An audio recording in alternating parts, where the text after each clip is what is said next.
Papa, ay baba. Qarabağ qol vursa nə edəsən? Ne istiyorsan onu vereceğim. Nə istəyirəm? Razıyam. Bir də Qarabağ üçün Qarabağın şərəfinə ərəb rəqsi. Razıyam. Ay sağ ol. Ben sen Qarabağ utan ne edeceksin? Qarabağ uçsa, qol vursa yox, uçsa, mən də sənə qoşulub ərəb rəqsi eləyəcəm.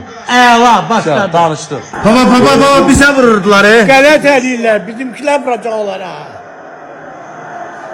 Vurdular baba. Ay. Allah belovuzu versin Liverpool. Verenler. Biri yoktur diye. Nereye burada? Oy günüm. Allah senin belovu versin Liverpool.